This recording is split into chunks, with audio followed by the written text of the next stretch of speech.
Hello hi welcome back Rayalaseema అమ్మాయి. ఎలా ఉన్నారు మీ అందరూ? నేనైతే చాలా బాగున్నాను. మీ అందరూ కూడా బాగుండాలని కోరుకుంటున్నాను. ఈరోజు వచ్చేసి నా గురువారం బ్లాగ్ అనేది మీతో షేర్ చేసుకుంటాను. షేర్ చేసుకునే ముందు చిన్న రిక్వెస్ట్ అండి, ఈ వీడియో కనుక నచ్చితే లైక్ చేయండి, షేర్ చేయండి, సబ్స్క్రైబ్ చేసుకోరు ప్లీజ్ కూర్చొని సపోర్ట్ చేయండి. ఇక వీడియోలోకి అయితే వెళ్దాము. మార్నింగ్ లేచేసరికి అయితే వర్షం అయితే పడుతూ ఉందండి. సో తెల్లవారుజామున నుంచి కూడా ఉరుములు మెరుపులతో అయితే వర్షం అయితే పడుతుందట. బట్ నాకైతే తెలియదు, లేచేంత వరకు కూడా వర్షం పడుతుందా అనేది అయితే తెలియదు అనమాట. సో ఇక డోర్ అయితే ఓపెన్ చేశాను. ఓపెన్ చేస్తే మాత్రం వర్షం అయితే పడుతుందన్నమాట. మరీ పెద్ద వర్షం కాదు, అలా అని చిన్న వర్షం కాదండి, పర్వాలేదు, బాగానే పడుతుందన్నమాట. ఇక మొత్తానికి నా కిచెన్ పరిస్థితి అయితే ఈ విధంగా అయితే ఉందన్నమాట. నైటే మొత్తం కూడా గిన్నెలు అయితే తోమేసుకున్నాను. అలాగే కిచెన్ కౌంటర్ని అయితే నీట్గా అయితే పెట్టేసుకున్నాను అనమాట. ఇక ఈరోజు మా వారి డ్యూటీ అయితే లేదనమాట, ఆఫ్ అనమాట. సో అందుకోసం అని చెప్పేసి ఇక పొద్దున్నే వంట అయితే ఏం స్టార్ట్ చేయలేదండి. ఇక ఫస్ట్ ఆఫ్ ఆల్ ఈరోజు అయితే దీపం పెట్టుకున్న తర్వాత మిగిలిన పనులు అయితే చేసుకుందామని అయితే ఫిక్స్ అయ్యానమాట. అందుకోసం అని చెప్పేసి ఇక మొత్తానికి ఇల్లు అయితే ఊడ్చేసాను. ఇల్లు ఊడ్చేసిన తర్వాత ఇక తడిబట్ట అయితే పెట్టుకుందామని చెప్పేసి ఇల్లంతా కూడా తడిబట్ట అయితే పెట్టేసుకుంటున్నాను అనమాట. నేను ఇల్లు తుడిచే వాటర్లో అయితే కొద్దిగా కల్లుప్పు అలాగే లైజాల్ అనేది వేసేసుకొని క్లీన్ అయితే చేసుకుంటాను అనమాట రెగ్యులర్గా కూడా. ఇంకా మొత్తానికి ఇల్లు అయితే కూడా మొత్తం క్లీన్ అయితే చేసుకున్నానండి. కిచెన్ కౌంటర్ టాప్ని నైట్ క్లీన్ చేసుకున్నా కూడా మళ్ళీ ఒకసారి మాప్తో కూడా మొత్తం కూడా క్లీన్ అయితే చేసేసుకున్నాను అనమాట. క్లీన్ చేసుకున్న తర్వాత ఇక స్టవ్ మీద అయితే వేడి నీళ్ళు అయితే పెట్టుకున్నానండి. ఇక సమ్మర్ అయినా కూడా వేడి నీళ్ళు ఎందుకనంటే ఇక వర్షం పడుతుంది కదా, కొద్దిగా చల్లగా అయితే ఉందన్నమాట. అలాగే ఇక వేడి నీళ్ళు అయితే స్నానం చేస్తే మంచి ఫీల్గా ఉంటుందని చెప్పేసి, బాడీ కూడా రిలీఫ్ అయినట్టు అనిపిస్తుంది అని చెప్పేసి ఇక వేడి నీళ్ళు అయితే పెట్టేసుకున్నాను అనమాట. కొద్దిగా చల్లగా ఉంది కదండి వాతావరణము, వర్షం పడుతుంది అని చెప్పేసి వేడి నీళ్ళు అయితే పెట్టుకున్నాను. ఇక అలాగే వేడి నీళ్ళు కాగేలోగా ఇలాగ పాలైతే కూడా ఇంకొక గిన్నెలో అయితే పాలైతే పెట్టేశాను అనమాట. పాలు కాగితే ఇక పాలైతే కాగాయండి. కాగిన తర్వాత పాప కోసం అయితే తీసుకొని కొద్దిగా పాలను అయితే వాటర్లో పెట్టాను అనమాట. గ్లాస్లో పోసుకొని వాటర్లో అయితే పెట్టాను. వాటర్లో పెట్టడం వల్ల ఏంటంటే పాలు తొందరగా చల్లారుతాయని చెప్పేసి వాటర్లో అయితే పెట్టాను. ఇక వర్షం పడుతుంది కదండి, కాబట్టి చల్లగా ఉందని చెప్పేసి మా వారికి కాఫీ అయితే ఇస్తున్నాను. కాఫీ మా వారితో పాటు నాకు కూడా కొంచెం కలిపైతే ఇద్దరికైతే కలిపేసుకున్నాం అనమాట. ఇక కూర్చొని కొద్దిగా కాఫీ అయితే తాగేసానండి. తాగిన తర్వాత ఫ్రెష్ అప్ అయితే అయిపోయాను అనమాట. ఈలోగా కాఫీ తాగేలోగే నీళ్ళు కూడా వేడైతే అయిపోయాయి.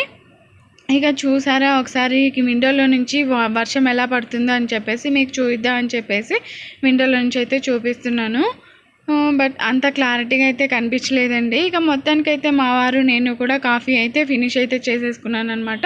ఇక కాఫీ అయితే తాగిన తర్వాత ఫ్రెష్ అప్ అయితే అయ్యేసి వచ్చాను. ఇక ఈరోజు అయితే దీపం అయితే పెట్టుకుందామని అయితే అనుకున్నాను అనమాట. దీపం చెప్పాను కదండి, దీపం పెట్టుకున్న తర్వాత మిగిలిన పనులు అయితే స్టార్ట్ చేద్దామని అయితే అనుకున్నాను అనమాట. ఇక మొత్తానికి ఫ్రెష్ అప్ అయ్యేసి వచ్చి దీపం పెట్టుకునేసరికి నా చిట్టల్లి కూడా లేచేసిందండి. సో ఇక తొందరగా 8:30 కల్లా లేచేసింది అనమాట.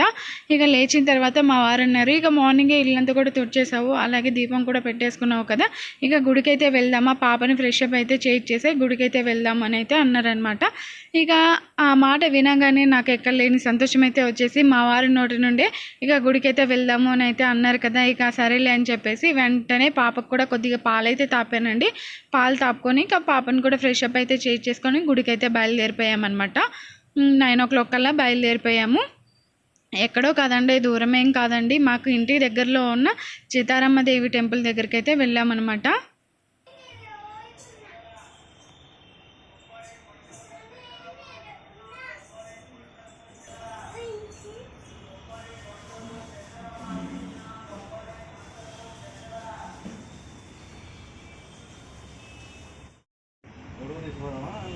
ఎందుకులే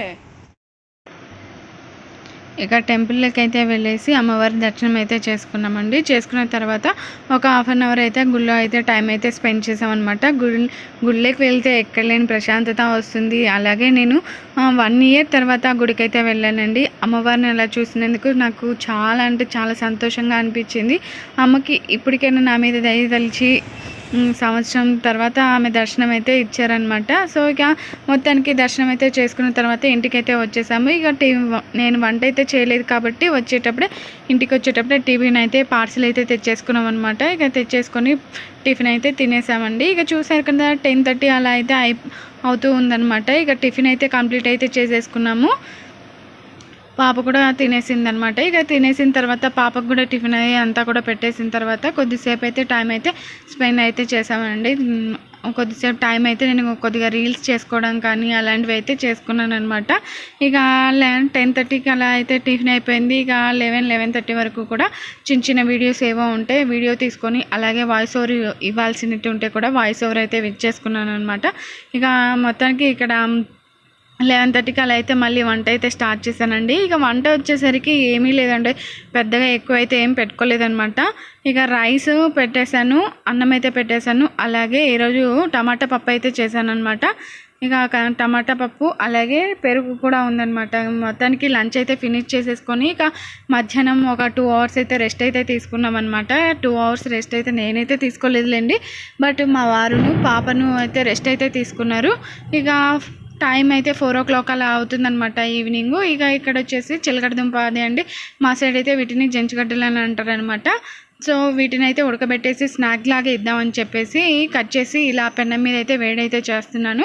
కుక్కర్లో ఉడకబెట్టిన దానికన్నా ఇలా పెన్నం మీద కనుక మనము ఆవిరి మీద ఉడికించుకుంటే చాలా బాగుంటుందండి. టేస్ట్ అయితే అచ్చం బొగ్గల మీద అయితే కాల్చుకొని తింటాం కదా, ఆ టేస్ట్ అయితే ఉందన్నమాట.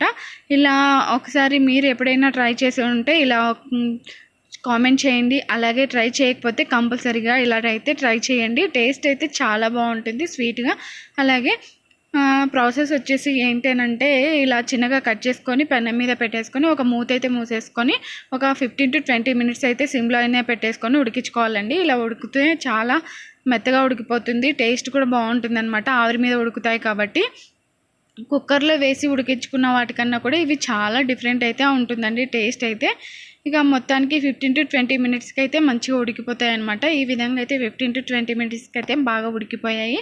ఇక అలాగే చిలకడ దుంప ఉడుకుతూ ఉండగానే నేను స్టవ్ మీద అయితే పాలైతే పెట్టేసుకున్నాను అనమాట.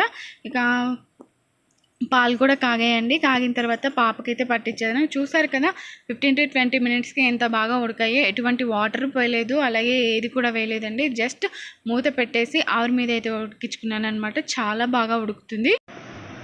మొత్తానికి ఈరోజు బ్లాగ్ అయితే ఇదండి. సో ఈ వీడియో ఇంకా నచ్చితే లైక్ చేయండి, షేర్ చేయండి, సబ్స్క్రైబ్ చేసుకోరు ప్లీజ్ కొంచెం సపోర్ట్ చేయండి.